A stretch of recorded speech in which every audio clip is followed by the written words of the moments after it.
Capítulo 12.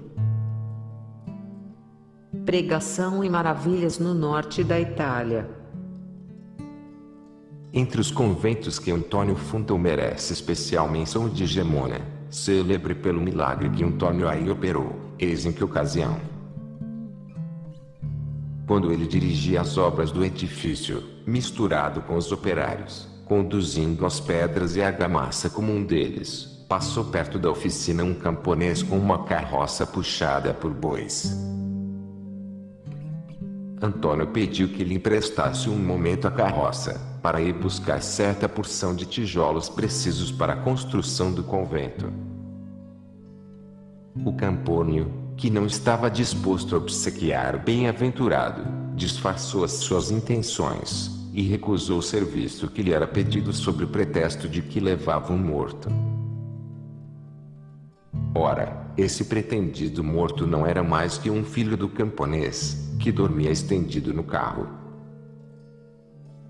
A tais palavras, o bem-aventurado não insistiu, retirou-se, enquanto o rústico, sorrindo com malícia, despertava o moço para lhe contar o logro que o frade pedreiro tinha levado.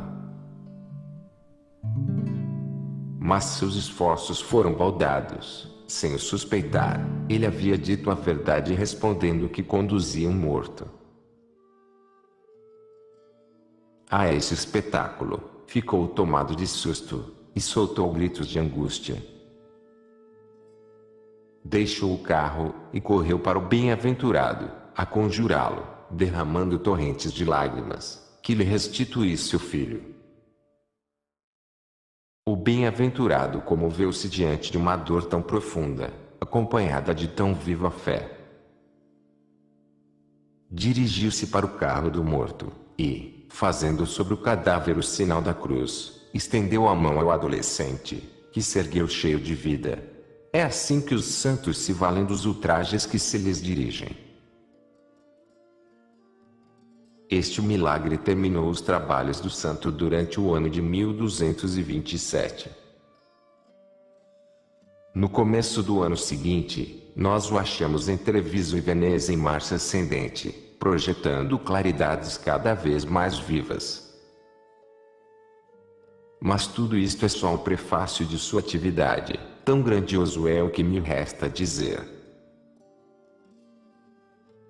Pádua é o teatro em que Deus vai manifestar com maior opulência os tesouros de graça que derramara na alma de seu servo.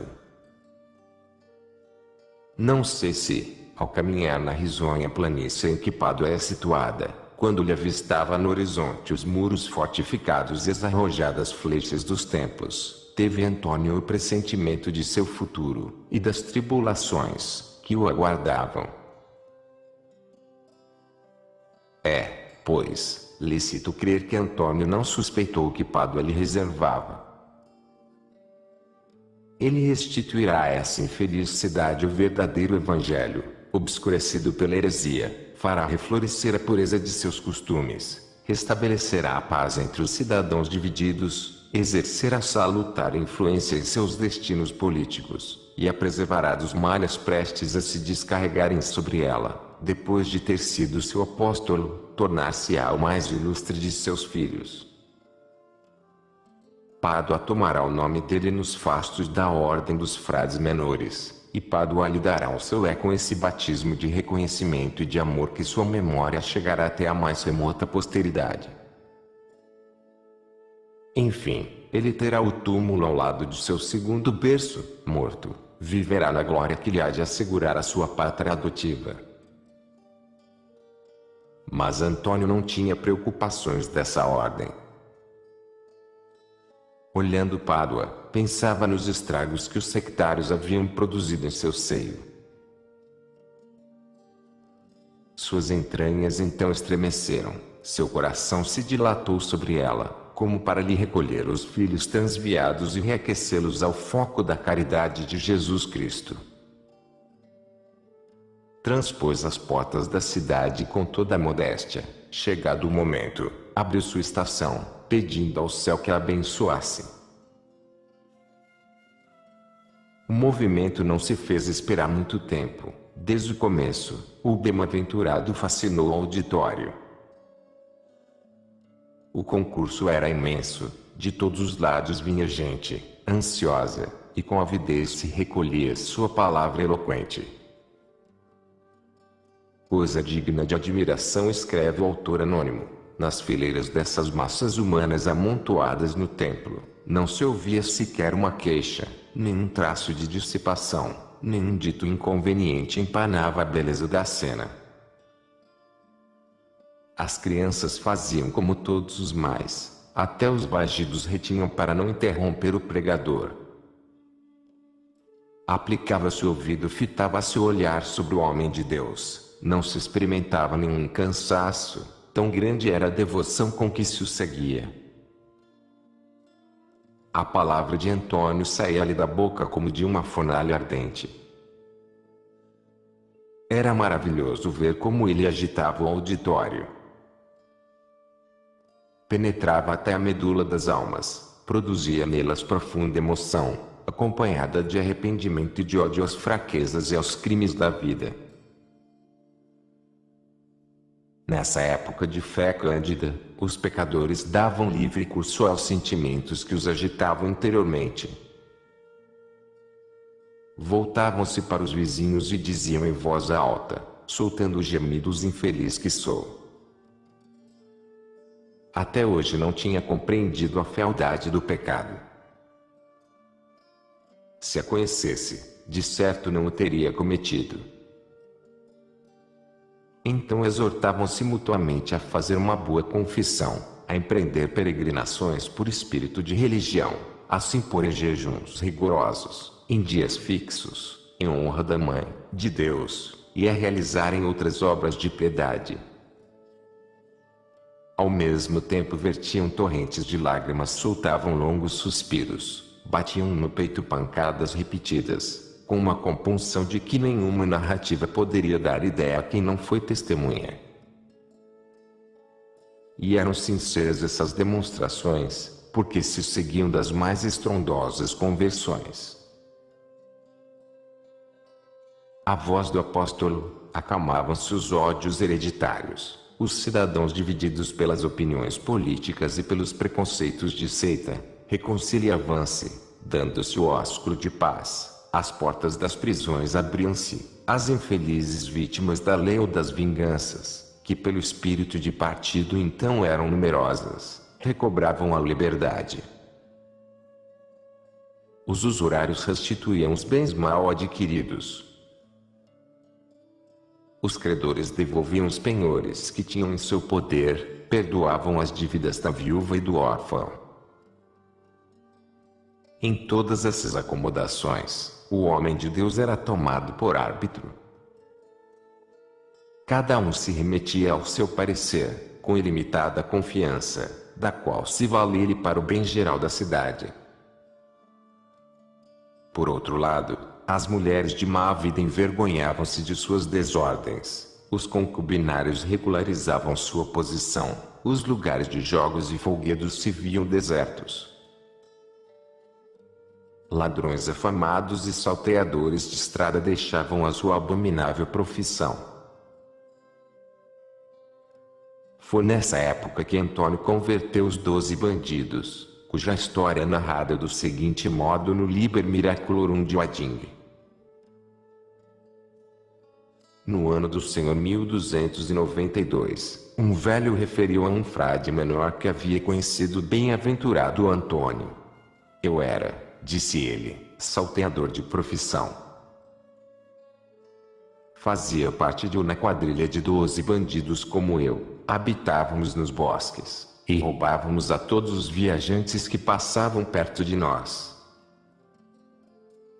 Mas, tendo ouvido falar da reputação que o bem-aventurado Antônio adquirira em suas pregações, resolvemos todos 12 ir ao sermão, certo dia, disfarçados.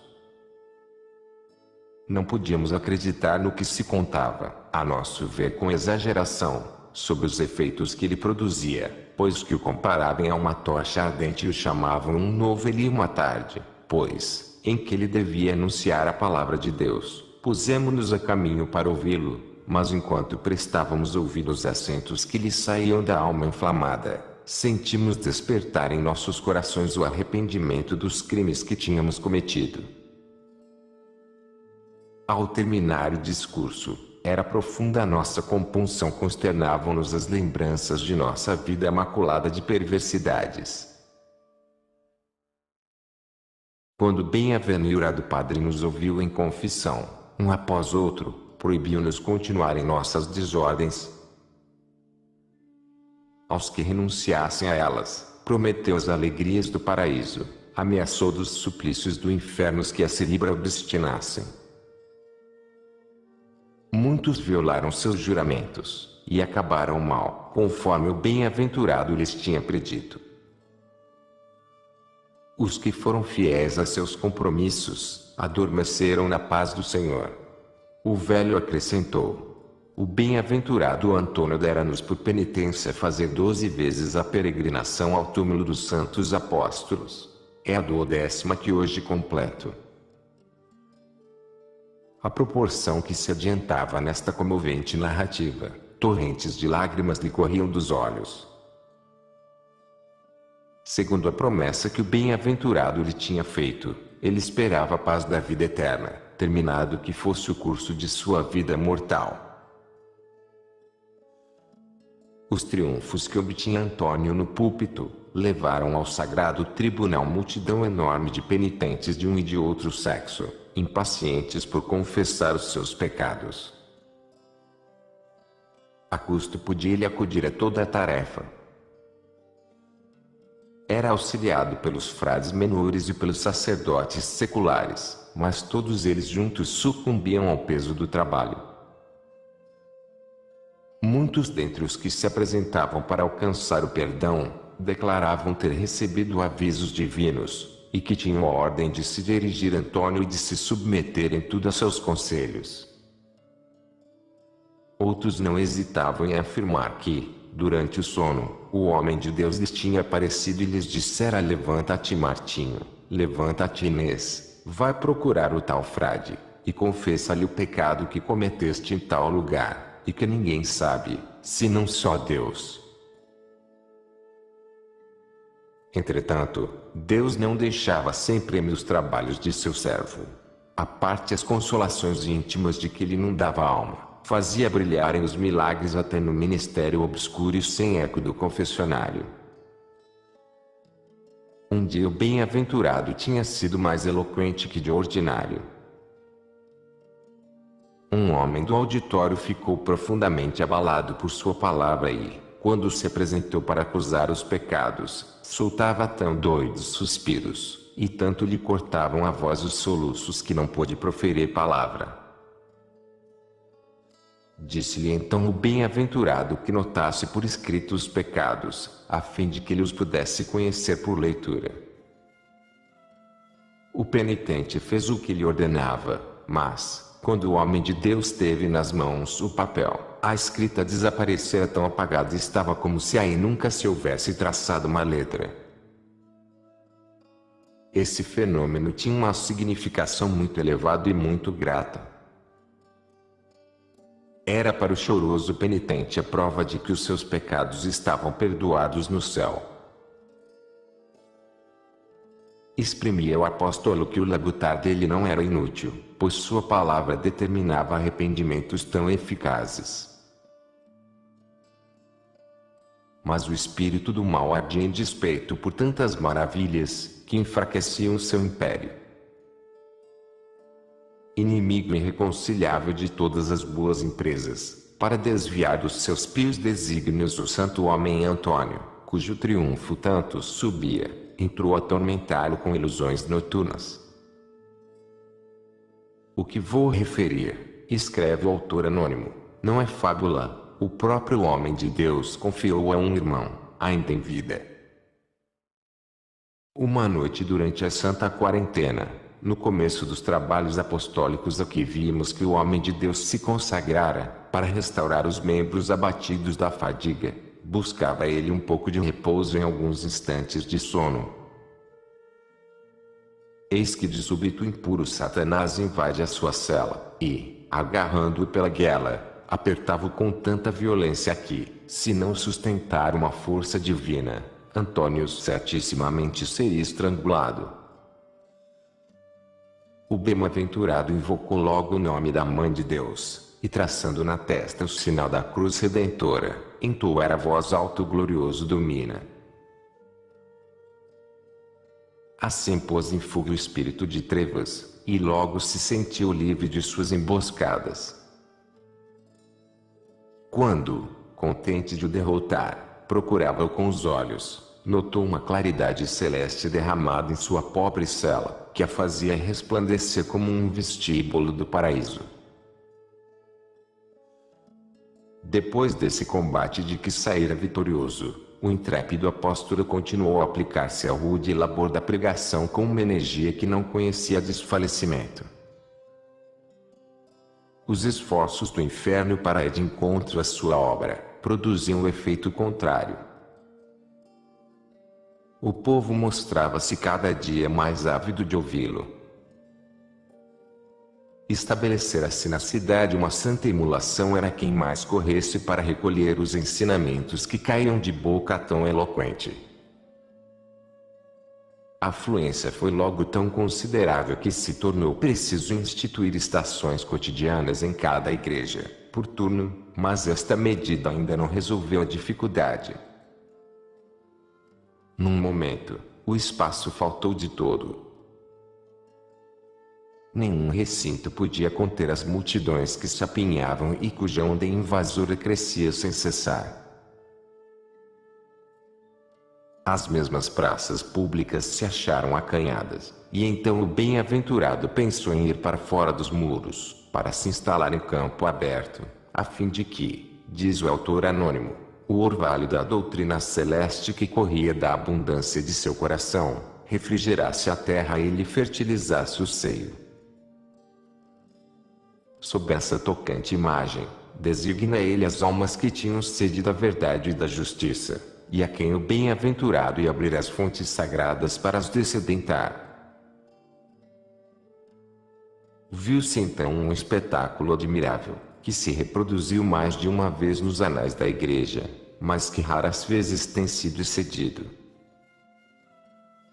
A região de que Pádua era capital, abalou-se por inteiro. Das cidades vizinhas, dos castelos, das aldeias, multidões inúmeras corriam ao teatro em que o homem de Deus, Antônio, desenvolvia o seu zelo, com a fundada esperança de que a doutrina de sua palavra os poria no caminho da salvação. Essa boa gente, que pertencia a todas as classes da sociedade, levantava-se no meio da noite, marchavam por caminhos difíceis, e procuravam antecipar-se uns aos outros. Para clarearem as trevas profundas levavam em mão chutes acesos, e seguiam a passos largos, a fim de serem os primeiros a tomar lugar em torno do púlpito do homem de Deus. Viam-se correr soldados e damas da mais alta nobreza, que não temiam aventurar-se no meio da noite. Ao passo que antes costumavam esperar que fosse alto dia para se erguerem, agora esqueciam a sua delicadeza e melindres. Não lhe custava nada o vestirem-se antes da aurora, e esperarem durante muitas horas que o sermão começasse. Seu fervor manifestava-se por sinais ainda mais patentes. Elas voluntariamente se despojavam dos luxos da veste e do tocado. Tinham renunciado a todo o arrebique e a quaisquer atavios que parecessem visar o efeito. Cingiam vestidos, de burel, pelo seu porte, dir-se-iam religiosas. Nestas memoráveis circunstâncias, o bispo de Pádua dava o exemplo a seu rebanho. Ele assistia à frente de seu clero às instruções do bem-aventurado, com edificante humildade. Sua presença contribuía não pouco para atrair as multidões e sustentar-lhes a coragem, no meio das fadigas inseparáveis de uma tal dedicação. Quando Antônio pregava, chegavam-se a contar em torno dele até 30.000 almas. A atenção que se lhe prestava de todos os pontos desta assembleia era tão viva que se não ouvia um murmúrio nem o mais leve ruído. Nesses dias os negociantes fechavam as lojas, não faziam vendagens senão depois de acabado o sermão, tão ardente era o desejo que tinham de ouvi-lo. As mulheres distinguiam-se entre o auditório, pelas piedosas indiscrições a que se entregavam. Tinham o cuidado de vir munidas de tesouras, e algumas cortavam devotamente partículas da túnica do santo, para fazerem delas relíquias. As que logravam tocar a fimbriar dessa pobre veste, julgavam-se felicíssimas. Os testemunhos de respeito e de amor multiplicavam-se em torno de Antônio. Quando acabava de falar, precipitavam-se todos sobre ele, a muito custo defendia-se das carícias populares, que chegavam a lhe ocasionar algum perigo de vida. Precisou de se fazer seguir de homens robustos que formavam como que uma trincheira diante de sua pessoa. Outras vezes, usava de inocentes ardis para furtar-se as ovações que lhe preparavam, ou, aliás, esperava que a multidão se houvesse dispersado. Tinha então a liberdade de se retirar sem que o importunassem. Mas ele não gozava sempre da tranquilidade que buscava.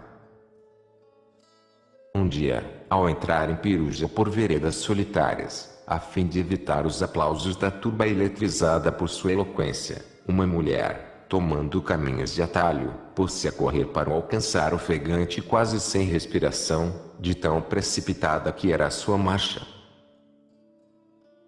Trazia nos braços um filhinho paralítico dos braços e das pernas, desde o nascimento. Logo que chegou à presença do bem-aventurado, lançou-se-lhes aos pés rogando-lhe com gemidos e lágrimas que se apedasse de uma mãe infeliz e fizesse o sinal da cruz sobre o menino. Tinha a esperança de que o doentinho recobraria perfeita saúde pela virtude dessa bênção. Como servo de Cristo, por um sentimento de profunda humildade, se esquivasse a satisfazer o seu pedido, ela redobrou de lágrimas e soluços, e reiterou as súplicas, gritando: Padre Antônio, tende compaixão de mim. O santo homem, compadecido ante essa dor de mãe e enfermidade da criança, instado também pelas exortações de seu companheiro de viagem, cuja piedade era notória, decidiu-se a traçar o sinal da cruz sobre o menino, abençoando-o em nome e pelo poder de Jesus Cristo. Ó prodígio! O menino ergueu-se logo perfeitamente curado. Quando antes sua mãe, consternada, o trazia carregado ao colo, agora o reconduz à casa já restabelecido, levando pela mão. O homem de Deus, porém, não atribuiu a seus méritos a graça obtida, e sim a virtude daquela mãe. E, deixando-a, recomendou-lhe que em todo caso não propalasse o ocorrido, antes que ele morresse. Pádua estava transformada. A heresia confundida entrincheirava-se no silêncio, que se tornara o seu último asilo. O vício já não levantava cerviz, a discórdia não agitava mais as suas cepas nos corações, a verdade recuperara os direitos, a virtude triunfante patenteava-se em todos os seus encantos.